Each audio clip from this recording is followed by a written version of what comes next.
오늘 설교 제목은 무기력한 믿음에서 벗어나라입니다. 마태복음 말씀 가지고 하나님의 말씀 선포하도록 하겠습니다. 지금 보면은 한 사람이 좌절하는 모습을 보고 있는데 이 사람이 바라는 거는 승리자의 모습일 거예요. 속마음은 승리자인데 현실은 그렇지 못해서 지금 주저앉아서 이렇게 좌절하고 있는 모습을 보이고 있습니다. 오늘 읽으신 본문은 9 제자들이 실패한 장면을 보여주고 있어요. 예수님께서 세 제자와 함께 변화산으로 가시고 그 사이에 일어났던 일이죠. 귀신 들린 아이가 있어서 이 나머지 9 제자들한테 이 아이를 고쳐 주십사 하고 찾아왔는데 이 9 제자들이 결국은 그 귀신을 쫓아내지 못했어요. 그래서 그 주변에 있는 많은 사람들과 거기에는 대제사장들과 서기관들도 있었죠. 그 사람들한테 참 창피한 그런 순간이었을 거예요. 그 사람들한테 조롱도 당했을 거고, 야 너희가 그렇게 큰 능력을 행하고 다닌다면서 너희도 왜 이거 못 고치니? 너희들 가짜 아니야? 그렇게 조롱을 당했을 거란 말이죠. 그러니까 참 죽고 싶은 그런 상황이었을 거죠. 근데 이게 단지 그 예수님의 9 제자들의 문제뿐만 아니고 우리들에게도 일어나는 그런 일들이 되는 거죠.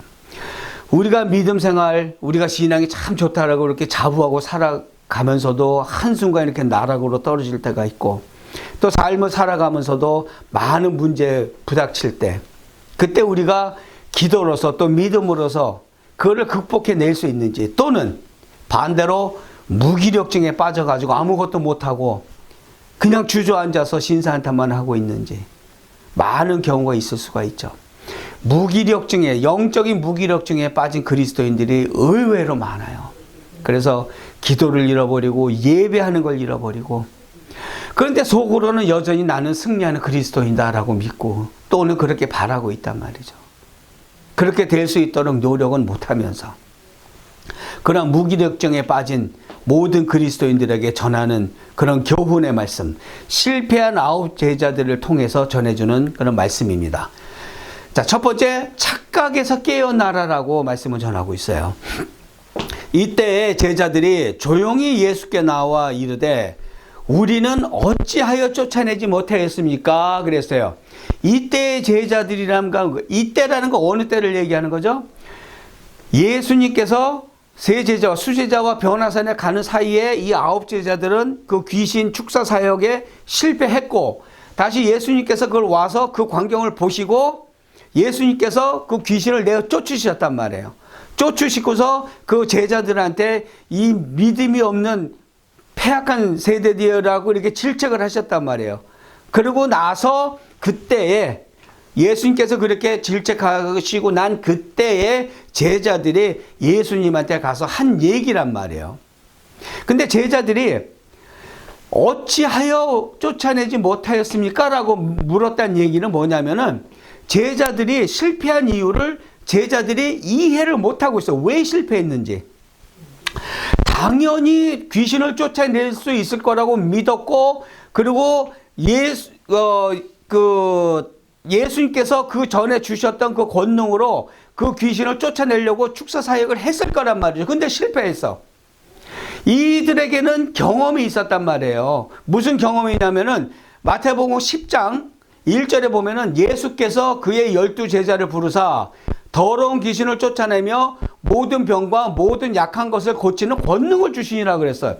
예수님께서 12 제자를 파송하기 전에 예수님의 권능을 주시고 실제로 이 제자들을 가서 그 역사를 이뤄냈어요. 귀신을 쫓아내고 병을 고치는 그런 사역을 했단 말이에요.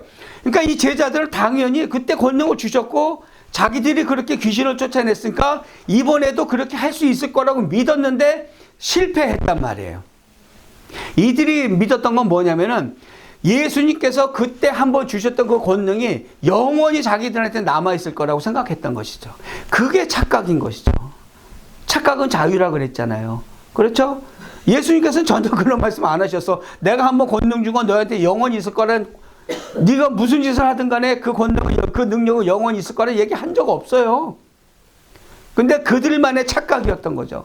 그러면서 예수님 앞에 와가지고 뭐라 그래요? 우리는 어찌하여 못하였습니까? 그런데 이 말 잘 새겨보세요. 우리는 어찌하여 쫓아내지 못하였나이까? 라는 얘기는 뭐예요? 예수님 당신은 그렇게 귀신을 쫓아냈는데 우리는 왜 못했습니까? 라는 얘기잖아. 그 얘기는 뭐예요? 예수님과 우리의 능력이 동급이라는 얘기예요, 결국은. 예수님 할 수 있는데 우리는 왜 못했어요? 그 얘기는, 아니, 당신과 내가 동급인데 나는 왜 못했지? 그 얘기란 말이에요.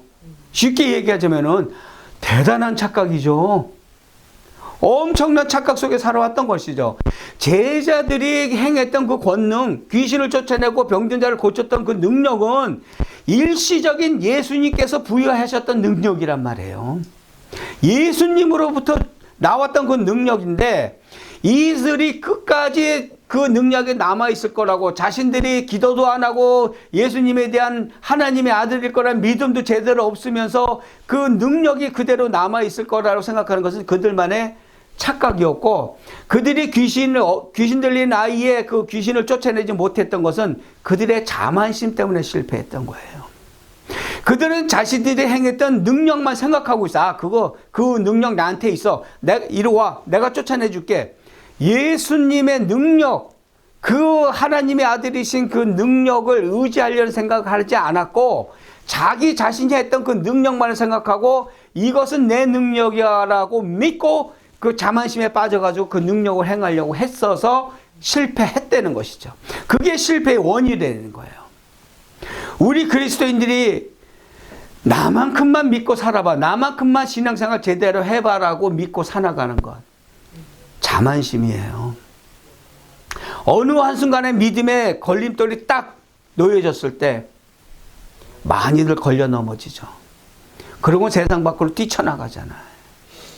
세상에 다닐 게 왜 없다고 그러고. 그렇죠? 자만심에 빠진 거예요. 자기가 최고라고 믿고 있는 거죠. 착각이죠. 그리고 살아가면서 많은 삶의 장애물들 나타났을 때 어떤 결정들을 내지는 거죠.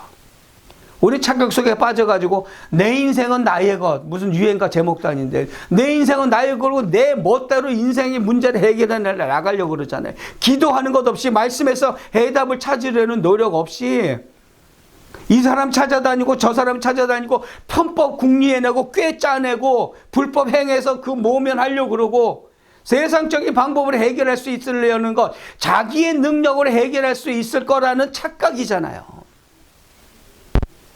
그런 착각 속에 빠져서 산다는 것이죠. 하지만 우리 그리스도인들의 삶은 어떤 삶이어야 돼요? 하나님 안에서의 삶이어야 되는 거죠. 내 꾀로, 편법으로, 어떤 불법으로 내 문제를 해결하는 것이 아니고 내가 이러한 상황에 처한 것이 나의 어떠한 문제 때문에 그러한 문제가 원인이 돼서 이런 결과가 왔는지 하나님 말씀 안에서 또 찾아보고 또 회개하고 바른 길로 가도록 또 노력하고 또 기도하면서 더 좋은 아이디어를 얻고, 그것이 바로 하나님 안에서의 삶이잖아요. 고린도후서 12장 말씀입니다. 나에게 이르시기를 내 은혜가 내게 족하도다. 이는 내 능력이 약한 데서 온전하여짐이라 하신지라. 그러므로 도리어 크게 기뻐함으로 나의 여러 약한 것들에 대하여 자랑하리니 이는 그리스도의 능력이 내게 머물게 하려 함이라. 그러므로 내가 그리스도를 위하여 약한 것들과 능력과 궁핍과 박해와 곤고를 기뻐하노니 이는 내가 약한 그때의 강함이라. 겸손해져야 되는 것이죠. 하나님 앞에서 약한 존재임을 인정을 하고 하나님 안에서 능력을 부여받도록 기도하고 그것을 간구해야 되는 것이죠. 왜냐하면 믿는 자들의 모든 능력, 영적인 능력, 그리고 삶의 문제를 헤쳐나갈 수 있는 그 모든 능력, 그 능력은 바로 그리스도로부터 오는 것이기 때문에 그래요. 내가 잘나서가 아니고 내가 능력이 많아서가 아니고 바로 그리스도, 나의 주, 나의 하나님께서 능력이 있으시기 때문에 그 능력을 부여받고 이 험한 세상을 믿음을 가지고 헤쳐나가면서 살아간다는 것이죠. 착각에서 깨어나시기 바랍니다. 착각에서 깨어나시기 바랍니다. 그리스도의 능력으로 착각에서 깨어나고 그리스도의 능력으로 그 영적인 무기력함에서 벗어나고 승리자의 삶을 사시기를 주님의 이름으로 축원합니다. 아멘. 두 번째, 실패한 원인을 인정하라라고 말씀 전하고 있습니다. 이르시되 너희 믿음이 작은 까닭이니라. 진실로 너희에게 이르노니 만일 너희에게 믿음이 겨자씨 한 알만큼만 있어도 이 산을 명하여 여기서 저기로 옮겨지라 하면 옮겨질 것이요 또 너희가 못할 것이 없으리라. 아멘. 핑계대지 말라는 것이죠. 너희가 실패한 이유는 다른 이유가 아니고 너희에게 믿음이 작은 까닭이니라 그랬어요. 근데 만약에 우리가 신앙생활 하다가 어떤 실수나 어떤 그런 상황에 빠졌을 때, 걸려 넘어지는 상황에 빠졌을 때 누군가 권면하면 우리 뭐라 그래요? 야, 너나 잘해. 나만큼만 믿으라 그래. 지금 당장 시험에 걸려서 예배도 빠지고 하나님의 말씀도 부정하고 기도도 안 하고 그러면서 자기 자신은 온전하다고 믿고 있는 거죠. 인정을 안 하는 거예요. 자기 자신이 지금 잘못되어 있다는 거를. 예수님께서 제자들에게 콕 집어서 얘기하시잖아요. 너희 믿음이 작은 까닭이니라 그러셨단 말이에요. 그런데 우리가 자세히 짚고 넘어야 될 것은 이 작은이라는 단어.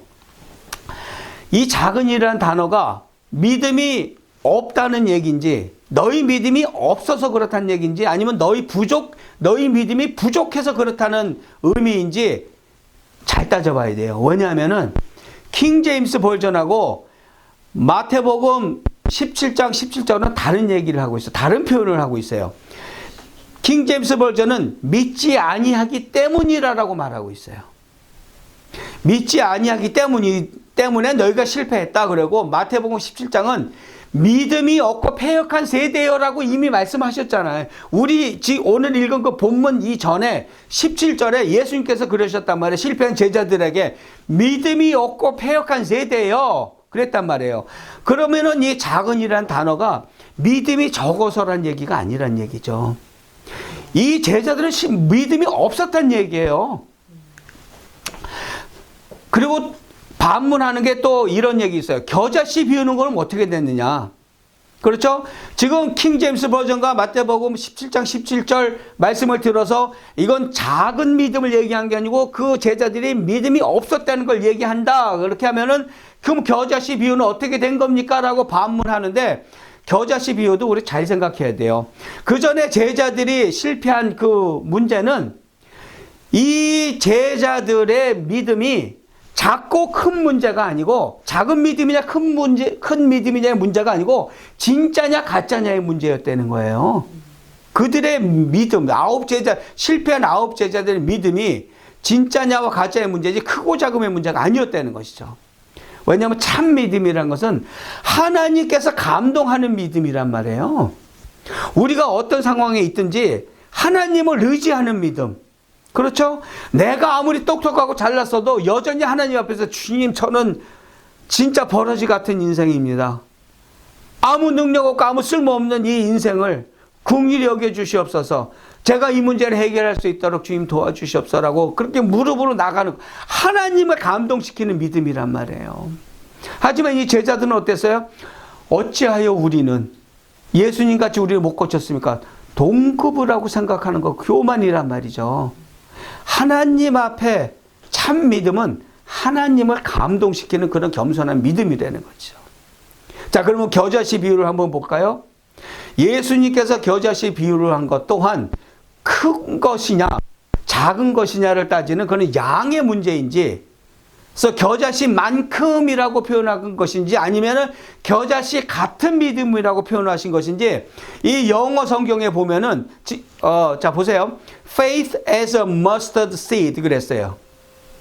겨자씨 같은이라는 표현으로 그런 번역이 되어 있단 말이에요. 옆에 보이시는 그 노란 색깔 씨앗들이 겨자씨예요. 성경에서 있는 그 글씨 크기만 하죠? 자, 이러한 겨자씨를 비유해서 말씀하신 것, 겨자씨만큼만 있어도 우리가 모든 것을 해낼 거라는 그런 말씀이 아니라는 거예요.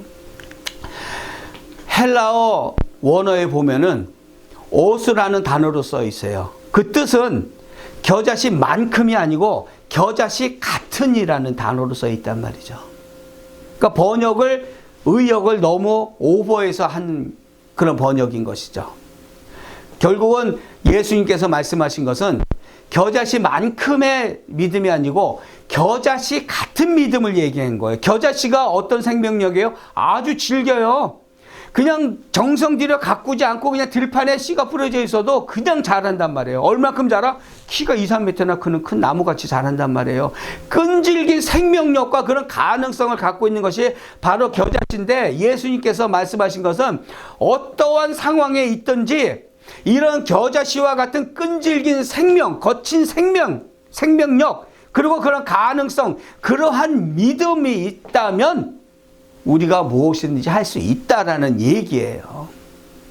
또 예수님께서 산을 옮기는 믿음을 말씀하신 것은 진짜로 내 눈앞에 놓여있는 저 백두산을 옮겨가지고 저쪽 제주도 한라산 자리와 바꿔놓는 그런 걸 얘기하는 것이 아니고, 우리 앞에 산더미처럼 쌓여있는 그 삶의 문제들, 그것을 해결할 수 있는 믿음이 겨자씨와 같은 그런 믿음이 있으면 해결할 수 있다라는 거예요. 그런 비유로 말씀하신 것이죠. 우리 앞에 놓여있는 산더미 같은 문제들 뭐예요? 귀신 들린 아이의 문제 뭐예요? 사탄의 방해란 말이에요. 그 모든 것이 우리를 망가뜨리려는 그 사탄의 방해와 도전을 능히 감당할 수 있는 믿음이 겨자씨와 같은 믿음이란 말이에요. 사탄이 우리의 삶을 망가뜨리고 재산을 날아가게 하고 집안 식구 중에 누가 다치고 누가 죽고 그런 사건 사고를 당하는 그런 엄청난 고통스러운 순간에라도 우리가 그런 끈질긴 생명을 갖고 있는 겨자씨 같은 믿음을 갖고 있으면, 또한 그렇게 기도하고 주님께 의지해서 헤쳐나가도록 노력을 하면은 그 믿음 가지고 그 상황을 견뎌낼 수가 있다는 것이죠. 그것이 바로 겨자씨와 같은 믿음이고 산을 옮기는 믿음이라는 거예요. 예수님께서 말씀하신 겨자씨와 같은 생명력을 가진 그 믿음, 그것이 바로 산을 옮기는 믿음이고, 그리고 사탄의 방해와 그 모든 도전을 감당하는 믿음이 바로 그 겨자씨와 같은 생명력의 믿음이 되는 거예요.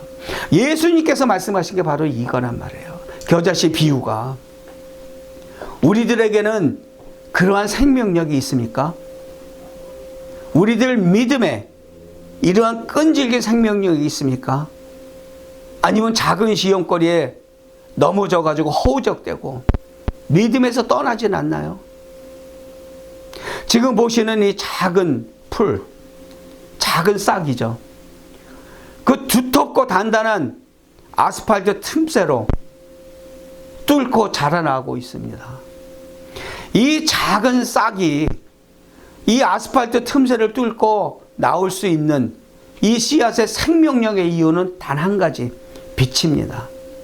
빛이 거기 있으니까 이 씨앗은 싹을 내고 그 싹은 빛을 따라서 그 생명력을 키워나오는 것이죠. 그렇다면 우리 그리스도인들의 생명력의 이유 무엇이요? 빛. 이 어두운 세상에 빛으로 오신 예수 그리스도, 그 빛이신 하나님에 대한 믿음이 있으니까 우리는 삶의 모든 문제를 이겨내고 뚫어내고, 그리고 사단의 방해를 넘어서 하나님을 예배하는 자리에 나오고 하나님의 말씀을 믿고 아멘 아멘 하며 그 위대하신 이름을 찬양한단 말이에요. 그것이 그리스도인의 생명력이란 말이죠. 잠언 말씀입니다. 너는 마음을 다하여 여호와를 신뢰하고 내 명철을 의지하지 말라. 너는 범사의 그를 인정하라. 그리하면 내 길을 지도하시리라. 아멘. 연약한 믿음을 애통해야 하세요. 나는 완전한 믿음이야, 나만큼만 잘 믿으라고 그래라는 그런 교만함 버리고 내 믿음이 폭살 것 없다는 것, 연약함을 하나님 앞에 고백하시고 그 연약한 믿음, 순간순간 걸려 넘어지고 순간순간 죄에 약해지는 내 연약한 믿음을 애통히 하시란 말이에요. 애통한 자가 복이 있다 그러셨잖아요. 우리의 온전치 못한 그런 연약한 믿음 애통히 하시고 하나님이 감동하시는 그 믿음을 날마다 강구하시고 그 믿음 가운데서 그 연약한 그 영적인 무기력 이겨내시기를 축원드립니다. 자, 세 번째, 금식하며 기도하라.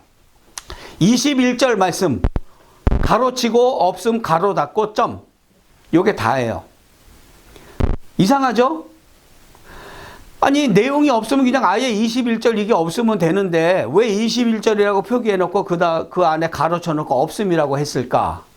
없음. 그냥 지나칠 수가 없죠. 자, 마가복음 9장 29절 말씀을 볼까요? 같은 부분이에요. 마가복음 9장 29절 그 전 상황도 뭐냐면은 귀신 들린 아이가 있었고 예수님이 없는 사이에 9 제자들이 고치려고 했지만은 실패했고 예수님께 와서 질책을 했고 그 다음에 예수님께서 하신 말씀이 마지막에 뭐라고 말씀하시냐면은 이르시되 기도 외에 다른 것으로는 이런 종류가 나갈 수 없느니라 하시니라 그랬어요. 이게 뭐예요? 21절. 여기에 마태복음에서 빠졌다는 얘기예요. 원래 있었는데 마가복음 9장에는 여전히 기도 외에는 이런 것이 나갈 수 없느니라라고 말씀하는 게 남아 있단 말이에요. 그런데 자, 또 한 가지 보면은 킹 제임스 버전, 흠정역이라고 그러죠. 그 버전을 보면은 요 똑같은 부분에 뭐라고 써 있냐면은 그분께서 그들에게 이르시되 이런 종류는 오직 기도와 금식을 통해서만 나갈 수 있는지라 하시니라 그랬어요. 한 가지 또 추가됐어요. 기도와 금식. 이상하죠? 왜 그럴까? 왜 번역본마다 자꾸 틀릴까요? 그 이유는 19세기 후반에 2개의 사본이 발견돼요. 성경 말씀을 쓴 그 2개의 사본이 발견되는데 그 중에 하나가 그 알렉산드리아 사본이라 그래서 그 알렉산드리아 지역에서 발견된 사본인데 그 사본이 이단이죠. 영지주의의 영향을 받아서 쓰여진 사본이 있는데 그 사본에 이 기도와 금식이라는 단어가 빠졌는데 성경책을 계속 이렇게 개정해 나간다 그러죠. 번역본을 바꿔 나가면서 내용도 단어도 다른 단어로 바뀌어지고 빠지는 그런 단어도 있고 그렇단 말이에요. 근데 그건 하나님이 원하시는 게 아니죠. 아멘. 특히 기도와 금식을 그 구절에서 뺐다는 얘기. 이건 정상적인 건 아니죠.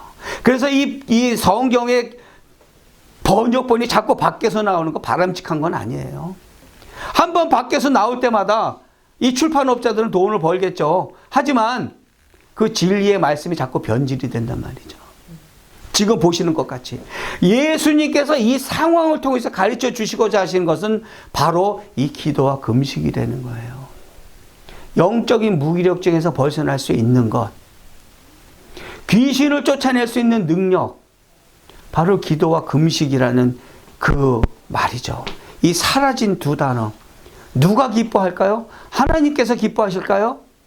예수님께서 이 귀신 들린 아이와 실패한 9 제자를 통해서 가르쳐 주시고자 하는 것은 예수님께서 귀신을 쫓아내는 능력이 있다는 것을 보여주기 위한 것이 아니고 이 실패를 통해서 이 제자들의 실패를 통해서 예수님께서 가르쳐 주시고자 하는 것이 기도와 금식인데 그런 영적인 무능력, 무기력증에서 벗어날 수 있는 것은 이것밖에 없다라고 말씀을 하셨는데 이 두 단어를 뺐단 말이에요. 번역본이 자꾸 새로 바뀌면서 누가 기뻐하겠어요? 사탄이 기뻐하죠. 진리의 말씀이 자꾸 빠지는데 기도와 금식은 닫힌 문을 여는 열쇠란 말이에요.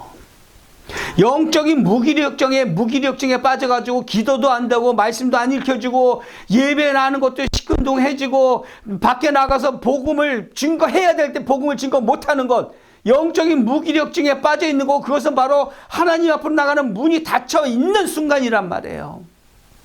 그런데 그 문을 열 수 있는 열쇠는 바로 기도와 금식밖에는 없다는 것이죠. 왜냐하면 문이 닫혀 있다는 것은 관계 단절, 하나님과 나와 관계가 단절이 된 거고, 관계가 단절이 됐으면 더 이상 하나님으로부터 공급받는 것이 없는 외톨이로 떨어져 있단 말이에요. 그렇다면 자꾸 썩어져 갈 수밖에 없다는 거죠. 왜? 나무로부터 떨어져 나온 가지니까. 시간이 지나면서부터 썩어 들어갈 수밖에 없다는 거예요. 너나 나나 할 거 없이, 누구나 할 거 없이, 그가 장로건 교황이건 목사건 상관이 없어요. 목사라도 말씀이 없고 기도가 없고 그런 복음을 전하는 데 있어서 비겁해진다면은 나무에서 떨어져 나온 나무까지밖에 안 된단 말이에요. 썩어갈 수밖에 없다는 것이죠. 자만할 수 있는 상황이 아니란 거예요. 또한 기도와 금식을 한다는 의미는 하나님의 그런 존재를 인정한다는 거예요. 하나님의 그러한 능력과 하나님의 존재를 인정하고 그 앞에 무릎 꿇고 금식하며 기도하는 것, 그것이 바로 하나님께서 회복시켜 주시는 시작 단계라는 거예요. 예수님께서 이거를 말씀하시려고 그랬던 거예요.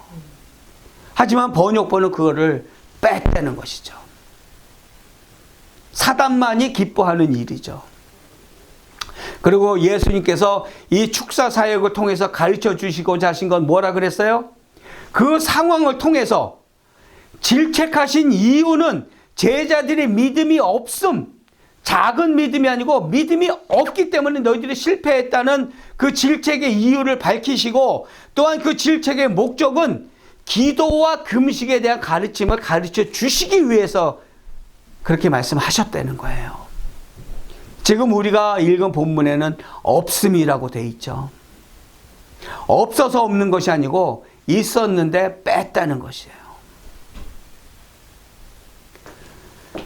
질책의 목적, 기도와 금식에 대한 가르침입니다. 그만큼 예수님께서 강조하시는 것이죠. 기도와 금식이 그렇게 중요한 것입니다. 닫힌 문을 여시기 바랍니다. 어떠한 이유가 됐든지 지금 우리들의 문, 하나님 앞으로 나가는 그 문이 닫혀 있다면 썩어가고 있는 중이라고 믿으시면 딱 맞습니다. 문을 여시기 바랍니다. 빛을 향해서 문을 활짝 열어 제치세요. 그 영혼의 어두운 밤에 머물러 있지 말라는 거예요. 기도해도 기도 안 되는 것 같고 하나님을 찾아도 하나님은 안 계신 것 같은, 시험에 들어가지고 예배 드리는 자리에 나갈 수도 없는, 전혀 기쁨 없는 그런 신앙생활을 하고 있는 것, 그것이 바로 영혼의 어두운 밤입니다. 그 영혼의 밤에 영원히 안주해 있을 것인지 또는 그것을 뚫고 빛으로 나갈 것인지 그 결정은 우리가 해야 되는 것이죠. 대부분 많은 무너진 성도들 보면은 암흑 속에 머물러 있기를 좋아해요. 왜냐? 죄의 달콤함에 다시 젖어들었기 때문에. 그 죄의 달콤함에서 벗어나기 싫은 거예요. 그래서 그 암흑 속에 안주해 버리는 것이죠. 하지만 그거는 사망의 길로 인도하는 것이죠. 영혼의 어두운 밤에서 탈출하시기 바랍니다. 우리들이 걸려 넘어지는 믿음의 걸림돌, 우리들이 얼마든지 하고자 하면 치울 수가 있단 말이에요. 그렇지만 여전히 걸려서 엎어져 있는 것은 못 치우는지 안 치우는지 우리가 심각하게 생각해 봐야 되는 거예요. 우리가 안 치우는 경우가 많아요. 왜냐? 귀찮고 싫기 때문에. 죄의 달콤함이 더 좋기 때문에. 우리 문제란 말이에요. 그 상황이 문제가 아니고 나의 문제라면, 내가 잘못되어 있는 것이죠. 믿음의 걸림돌도 치우시고 문을 활짝 여시기 바랍니다. 이사야 말씀입니다.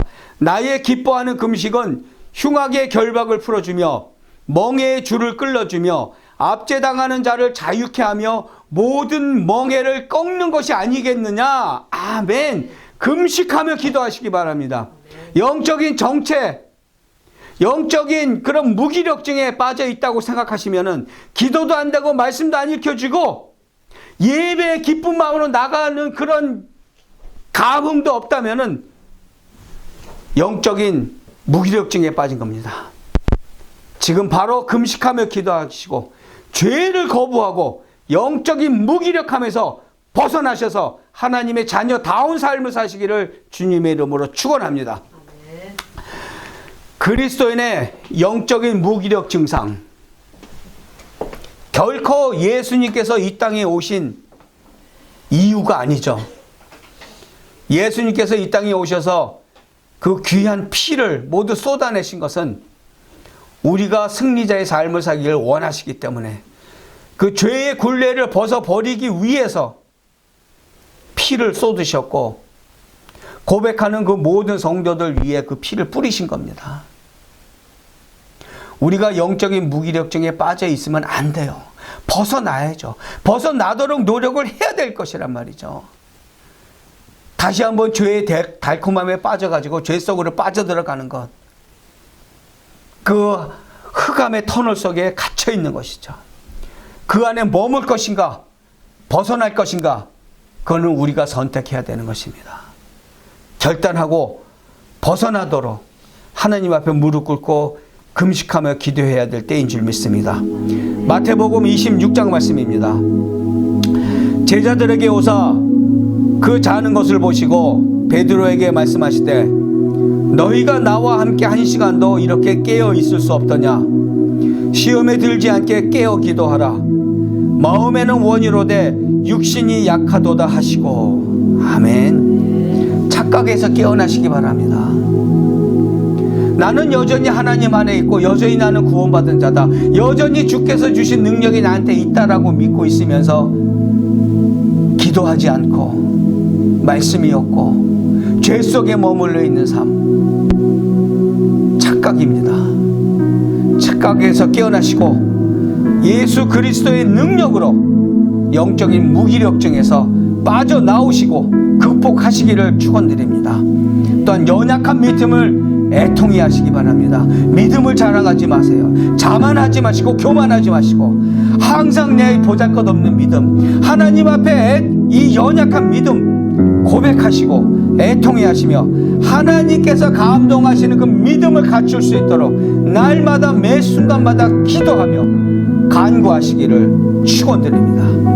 또한 그 죄 속에 빠져 있을 때, 무기력증에 빠져 있을 때 금식하며 기도하시기 바랍니다. 자만하지 마시고 죄 속에 빠져 허우적대지 말고 그 달콤함에 빠져서 널브러져 있지 말고 죄를 거부하고 그 영적인 무기력증에서 벗어나시기를 주님의 이름으로 축원합니다. 기도하겠습니다.